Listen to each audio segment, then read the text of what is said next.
أعوذ بالله من الشيطان الرجيم قلنا يا نار كوني بردا وسلاما على إبراهيم അസ്സലാമു അലൈക്കും വറഹ്മത്തുള്ളാഹി വബറകാതുഹു. ഹജ്ജിൻ്റെ കർമ്മങ്ങളെക്കുറിച്ചും മറ്റുമൊക്കെ പറയുന്ന സമയത്ത് അതിൻ്റെ ഓരോ കർമ്മങ്ങളും അല്ലെങ്കിൽ ആ സ്ഥലങ്ങളുമൊക്കെ ബന്ധപ്പെട്ടിട്ടുള്ള ഏറ്റവും വലിയ ഒരു ചരിത്രമെന്ന് പറയുന്നത് ഇബ്രാഹിം നബി അലൈഹിസ്സലാമയുടെ ചരിത്രവുമായിട്ട് കൂടി ബന്ധപ്പെട്ടാണ്. അബുൽ അംബിയ എന്നാണ് അദ്ദേഹം അറിയപ്പെടുന്നത്. പ്രവാചകന്മാരുടെയൊക്കെ പിതാവ് എന്ന രൂപത്തിലാണ്. അപ്പോൾ അതൊരു പ്രധാനപ്പെട്ട ഘട്ടമാണ്. ഇബ്രാഹിം നബി അലൈഹിസ്സലാമിൻ്റെ ചരിത്രം ഈ സമയത്ത് മനസ്സിലാക്കൽ വളരെ പ്രധാനമാണ്. ഇബ്രാഹിം നബി അലൈഹിസ്സലാം ജനിക്കുന്നത് ഇന്നത്തെ ഇറാഖിലാണ്. ഊർ എന്ന് പറയുന്ന പട്ടണത്തിൽ ഇറാഖ് എന്ന് പറഞ്ഞാൽ വലിയ സംസ്കാരമുള്ള ഒരു നാട്. ബാബിലോണിയൻ സംസ്കാരം എന്നൊക്കെ നമ്മൾ പഠിക്കുന്ന ആ ഒരു സംസ്കാരത്തിൻ്റെ നാട് കൂടിയാണ്. അവിടെയാണ് ഇബ്രാഹിം നബി അലൈഹിസ്സലാം പിറക്കുന്നത്. ആ നാട്ടിലെ ആളുകളൊക്കെയും വിഗ്രഹാരാധകരായിരുന്നു. ഒരുപാട് രൂപങ്ങൾ ഉണ്ടാക്കിയിട്ട് ആ രൂപങ്ങളിൽ ദൈവികത വിചാരിച്ചിട്ട് അത് ദൈവമാണെന്ന് ധരിച്ച് അതിനെ പൂജിക്കുന്നവർ, നക്ഷത്രങ്ങളെ പൂജിക്കുന്നവർ, ചന്ദ്രനെയും സൂര്യനെയും പൂജിക്കുന്നവർ, അതിനൊക്കെ ദൈവമായി മനസ്സിലാക്കിയ ബഹുദൈവ വിശ്വാസികളായിരുന്നു അവിടെ ഉണ്ടായിരുന്നത്. അങ്ങനെയുള്ളൊരു വീട്ടിലാണ് ഇബ്രാഹിം നബി അലൈഹിസ്സലാം ജനിക്കുന്നത്. കാരണം അദ്ദേഹത്തിൻ്റെ പിതാവ് അവിടുത്തെ വിഗ്രഹാരാധകരുടെ ഒക്കെ വലിയൊരു നേതാവാണ്, വലിയൊരു പുരോഹിതൻ കൂടിയാണ്. അപ്പോൾ സ്വാഭാവികമായിട്ടും ആ ഒരു വിശ്വാസത്തിൽ മുന്നോട്ട് പോകേണ്ട ആളാണ്. പക്ഷേ അദ്ദേഹത്തിന് അള്ളാഹു ഹിദായത്ത് നൽകുകയാണ്. ഇതെല്ലാം തെറ്റാണെന്ന് അദ്ദേഹത്തിന് ബോധ്യപ്പെടുകയാണ്, മനസ്സിലാവുകയാണ്. അങ്ങനെ അദ്ദേഹം മനസ്സിലാക്കിയ സത്യത്തിലേക്ക് ആളുകളെ ക്ഷണിക്കാൻ തീരുമാനിച്ചു. ആദ്യം സ്വന്തം പിതാവിനോട് തന്നെയാണ് സംസാരിക്കുന്നത്. ഉപ്പയോട് ചെന്ന് പറയുന്നുണ്ട്, ഉപ്പ, എന്തിനാണ് ഈ രൂപങ്ങൾ ആരാധിക്കുന്നത്? കാണാൻ കഴിയാത്ത, കേൾക്കാൻ കഴിയാത്ത വെറും കല്ലുകളല്ലേ ഇത്? ഇതെങ്ങനെയാണ് ദൈവമാവുക? ഉപ്പാക്ക് ഇഷ്ടപ്പെടുന്നില്ല. ഉപ്പ ആദ്യമൊക്കെ ചീത്ത പറയുന്നുണ്ട്, പിന്നെ ഭീഷണിപ്പെടുത്താൻ തുടങ്ങി. നീ പറയുന്ന വർത്തമാനങ്ങൾ നിർത്തിയില്ലെങ്കിൽ നിന്നെ വീട്ടിൽ നിന്ന് ഓടിക്കും എന്നൊക്കെ പറയുന്നുണ്ട്. പക്ഷേ ഇബ്രാഹിം നബി അലൈഹി സ്വലാം നിർത്തിയില്ല. കാരണം ഇബ്രാഹിം നബി അലൈഹി സ്വലാമക്ക് ഉപ്പയെ സന്മാർഗത്തിലേക്ക് കൊണ്ടുവരാൻ അത്രയും ആഗ്രഹമുണ്ട്. കാരണം ഉപ്പനോട് അത്രയും സ്നേഹമാണ്.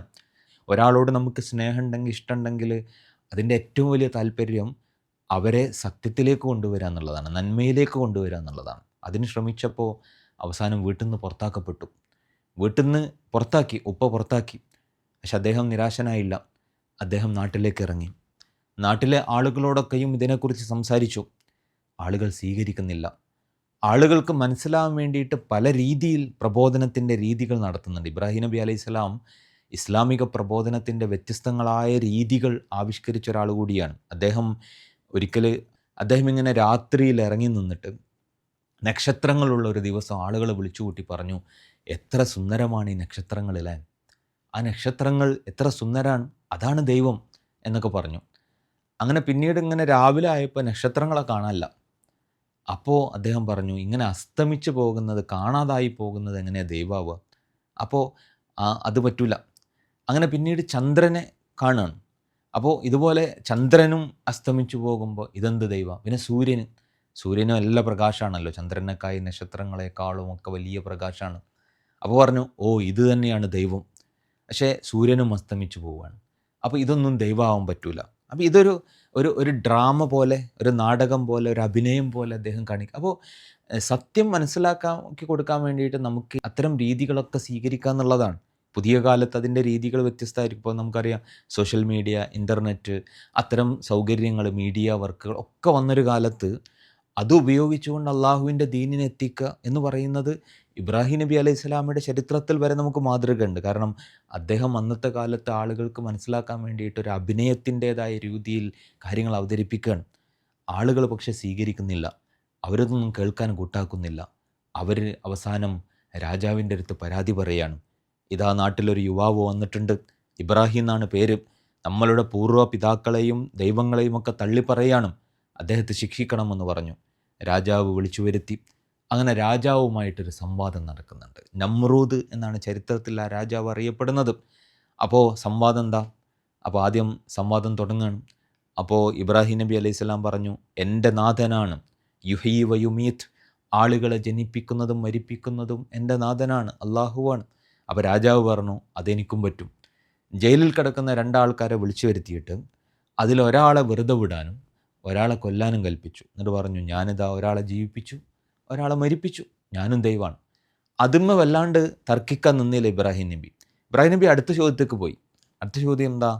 എൻ്റെ നാഥൻ സൂര്യനെ കിഴക്ക് നിന്ന് കൊണ്ടുവരുന്നു, പടിഞ്ഞാറ് അസ്തമിപ്പിക്കുന്നു. നിനക്ക് കഴിയുമെങ്കിൽ സൂര്യനെ ഒന്ന് പടിഞ്ഞാറൊന്ന് കൊണ്ടുപോവാ. അപ്പോൾ നമ്രൂദിന് ഉത്തരമില്ല. അതിനർത്ഥം എന്താ? അങ്ങനൊരു വാദം നമ്രൂദിനുമില്ല. ഞാനാണ് സൂര്യനെ ഉദിപ്പിക്കുന്നത്, സൂര്യനെ അസ്തമിപ്പിക്കുന്നത്, പ്രപഞ്ചത്തെ കൊണ്ടെടുക്കുന്നത് ഞാൻ. അപ്പോൾ ഈ നമ്രൂദ് വാദിച്ച ദൈവം, ഞാൻ ദൈവമാണെന്ന് പറഞ്ഞാൽ നമ്രൂദ് എന്താ പറഞ്ഞത്? ഈ ഭൂമിയിൽ കാര്യങ്ങളൊക്കെ നടത്തുന്നതും തീരുമാനിക്കുന്നതും ഞാനാണെന്നാണ്. ഇതാണ് എല്ലാ ഭരണാധികാരികളും ഏകാധിപതികളുടെ ഒരു പ്രശ്നം. ഇപ്പോൾ ഫറോവ് അതാ പറഞ്ഞത്, അലൈസലി മുൽക്കും മിസ്ർ, ഈജിപ്തിൻ്റെ അധികാരം എനിക്കാണ്. അപ്പോൾ ഈ ഭൂമിയിൽ കാര്യങ്ങളൊക്കെ നടത്തുന്നത് ഞാൻ. അവിടെയാണ് ഇബ്രാഹിം നബി പറഞ്ഞത്, ആകാശത്താരാണോ ദൈവം, ഓനന്നെ ഭൂമിയിലും ദൈവം. അപ്പോൾ ആകാശത്തെ സൃഷ്ടിച്ച് പരിപാലിക്കുന്ന ദൈവമാണ് ഭൂമിയിലെ കാര്യങ്ങളും തീരുമാനിക്കുക. ഇവിടെ നന്മ ഏത്, തിന്മ ഏത്, മനുഷ്യരെങ്ങനെ ജീവിക്കണം, എങ്ങനെ എന്ത് ചെയ്യണം, എന്ത് ചെയ്തുകൂടാ, ഇതൊക്കെ തീരുമാനിക്കാനുള്ള അധികാരം അള്ളാഹ്ക്ക് മാത്രമേ ഉള്ളൂ. അതാണ് തൗഹീദ് എന്ന് പറഞ്ഞു. രാജാവ് ഇതൊന്നും കൂട്ടാക്കിയില്ല. അവസാനം ശിക്ഷ നടപ്പാക്കാൻ തീരുമാനിച്ചു. വലിയ തീക്കുണ്ടമൊരുക്കുകയാണ്. ആ തീക്കുണ്ടത്തിലേക്ക് ഇബ്രാഹിം നബിയെ കൊണ്ടുപോകാൻ ഇടുകയാണ്. ഇബ്രാഹിം നബി അലൈഹി സ്വലാം പരിഭ്രാന്തനാകുന്നില്ല. അതിൻ്റെ മുമ്പിൽ അദ്ദേഹത്തിൻ്റെ ഈമാൻ ജ്വലിച്ചു നിൽക്കണം. ഏത് പ്രതിസന്ധികൾക്ക് മുന്നിലും തളരാത്ത ഈമാൻ അദ്ദേഹത്തിനുണ്ടായിരുന്നു. ആ ഈമാനോടുകൂടി അദ്ദേഹം അതിൻ്റെ മുമ്പിൽ പറഞ്ഞു, ഹസ്ബി അല്ലാഹു വ നിഅ്മൽ വക്കീൽ, എനിക്കെൻ്റെ റബ്ബുണ്ട്, ഈ തീനെ സൃഷ്ടിച്ച നാഥൻ എൻ്റെ കൂടെ ഉണ്ടാകും എന്ന് പറഞ്ഞു. അങ്ങനെ അവരെല്ലാവരും ചേർന്ന് അദ്ദേഹത്തെ ആ തീയിലേക്ക് എടുത്തിട്ടു. പക്ഷേ അള്ളാഹുവിൻ്റെ തീരുമാനം മറിച്ചായിരുന്നു. തീയിന് ചൂട് നൽകിയ അള്ളാഹു തന്നെ ആ തീയിൻ്റെ ചൂടിൻ്റെ സ്വഭാവത്തെ മാറ്റിക്കളഞ്ഞു. കുൽന യാ നാറു കൂനി ബർദം വസലാമൻ അല ഇബ്രാഹിം. അള്ളാഹു തീയിനോട് കൽപ്പിച്ചു, തീയെ ഇബ്രാഹീമിന് തണുപ്പ് നൽകുക എന്ന് പറഞ്ഞു. അത് അങ്ങനെ സംഭവിച്ചു. ഇബ്രാഹിം നബിക്കൊന്നും സംഭവിച്ചില്ല. അദ്ദേഹം ആ ശിക്ഷയിൽ നിന്ന് രക്ഷപ്പെട്ടു വരികയാണ്. അങ്ങനെ അദ്ദേഹം പിന്നീട് ഒരുപാട് യാത്രകൾ നടത്തി പല നാടുകളിലൂടെ സഞ്ചരിച്ചു. അള്ളാഹുവിൻ്റെ ദീനിന് വേണ്ടി ജീവിക്കുകയാണ്. അള്ളാഹിൻ്റെ ദീനിന് വേണ്ടി ജീവിച്ച ഒരാൾ ഇബ്രാഹിം നബി അലൈഹി സ്വലാം. അദ്ദേഹം മാത്രമല്ല, അദ്ദേഹത്തിൻ്റെ കുടുംബം അങ്ങനെ തന്നെയാണ്. അദ്ദേഹത്തിൻ്റെ കൂടെയുള്ള ഇണ ഹാജറ ബീവി. ഹാജറ ബീവി ആ ചെറിയ കുഞ്ഞുമായിട്ട് ഒറ്റയ്ക്ക് പോയിട്ട് മക്കയിൽ താമസിക്കണമെന്ന് പറഞ്ഞപ്പോൾ അതിനെ എതിർക്കുന്നില്ലല്ലോ. നിങ്ങൾക്ക് പിരാന്താണെന്ന് ചോദിക്കുന്നില്ലല്ലോ. ആരുമില്ലാത്ത സ്ഥലത്ത് ഞാനെന്ത് ചെയ്യുന്നില്ല. അള്ള പറഞ്ഞതാണോ എന്നൊരു ചോദ്യം ചോദിച്ചത്. അള്ള പറഞ്ഞതാണോ? അതെ, അള്ള പറഞ്ഞതാണെന്ന് പറഞ്ഞപ്പോൾ എങ്കിൽ ഞാനത് സ്വീകരിക്കുന്നു എന്ന് പറഞ്ഞ് പടച്ചോനൊരു കാര്യം പറയുമ്പോൾ അത് എനിക്കിഷ്ടമുണ്ടോ, അല്ലെങ്കിൽ എന്നെക്കൊണ്ട് അത് പറ്റുമോ, എനിക്കത് അപകടം ഉണ്ടാക്കൂലേ, എനിക്കത് പ്രയാസം ഉണ്ടാക്കൂലേ എന്നൊന്നും ആലോചിക്കാൻ പാടില്ല എന്നാണ്. അതാണ് അതിൻ്റെ ഏറ്റവും വലിയ പാഠം. ഹാജറ ബീവി അതൊന്നും ആലോചിക്കാതെ അള്ള പറഞ്ഞതിലൊരു ഖൈറുണ്ടാവും. കാരണം അങ്ങനെയാണല്ലോ ഇന്ന് മക്കയിൽ നമ്മൾ മക്ക കേന്ദ്രീകരിച്ചുകൊണ്ട് ലോകത്ത് വലിയ ഒരു സംസ്കാരം വളർന്നു വന്നില്ലേ, വലിയൊരു നാഗരികത ഉണ്ടായില്ലേ, ഇസ്ലാമിൻ്റെ വലിയൊരു വിജയം ഉണ്ടായില്ലേ. ആദ്യത്തെ താമസക്കാരി ആരാ? ആദ്യത്തെ താമസക്കാരി ഹാജറ ബീവിയാണ്. അവരത് ഏറ്റെടുത്തത് കൊണ്ട് ചരിത്രത്തിൽ വലിയൊരു വിപ്ലവത്തിന് അത് തുടക്കം കുറിച്ചു. മകൻ ഇസ്മായിൽ നബി അലൈഹിസ്സലാം, ഇസ്മായിൽ നബി അലൈഹിസ്സലാം ഇങ്ങനെ തുള്ളിച്ചാടി നടക്കുന്ന പ്രായം. ആ പ്രായത്തിൽ ഉപ്പ വന്നിട്ട് പറയാണ്, മോനെ, അള്ളാഹു എന്നോട് പറഞ്ഞിട്ടുണ്ട് നിന്നെ ബലി കൊടുക്കണമെന്ന്. ആ സമയത്ത് കുട്ടികളാണെങ്കിൽ എന്താ പറയുക, എന്താ ഉപ്പ പറയുന്നത്? ഉപ്പ മകനെ ബലി കൊടുക്കേ, എന്തിനാണ് അങ്ങനെയൊക്കെ ചെയ്യുക? അന്നും ചോദിച്ചില്ല. ഇസ്മായിൽ നബി അലൈഹിസ്സലാം പറഞ്ഞത്, ഉപ്പ അള്ള പറഞ്ഞിട്ടുണ്ടെങ്കിൽ അത് ചെയ്യുക, അള്ളാൻ്റെ കൽപ്പനയല്ലേ നമുക്ക് വലുത്, അതിൽ എനിക്കെന്ത് സംഭവിക്കുന്നു എന്നുള്ള ചോദ്യത്തിനൊന്നും പ്രസക്തിയില്ല, അള്ള പറഞ്ഞതുപോലെ ചെയ്യുക, നാളെ പരലോകത്ത് നമുക്ക് കാണാം, ഉപ്പാക്ക് ഈ മോനെ നാളെ പരലോകത്ത് സ്വർഗത്തിൽ വെച്ച് കാണാം എന്ന് പറയുന്നൊരു മോന്. അപ്പോൾ ആ കുടുംബം എന്ന് പറയുന്നത് തന്നെ വലിയ ഒരു മാതൃകയാണ്. അള്ളാഹുവിൻ്റെ ദീനിനു വേണ്ടി ജീവിച്ച ഒരു കുടുംബമാണ്. അള്ളാൻ്റെ കൽപ്പനകളാണ് വലുത് എന്ന് മനസ്സിലാക്കിയ ഒരു കുടുംബമാണ്. അങ്ങനെ അവർ ജീവിച്ചത് കൊണ്ടാണ് ഈ തൗഹീദിൻ്റെ വെളിച്ചം ലോകത്തുടനീളം പരക്കാൻ കാരണമായത്.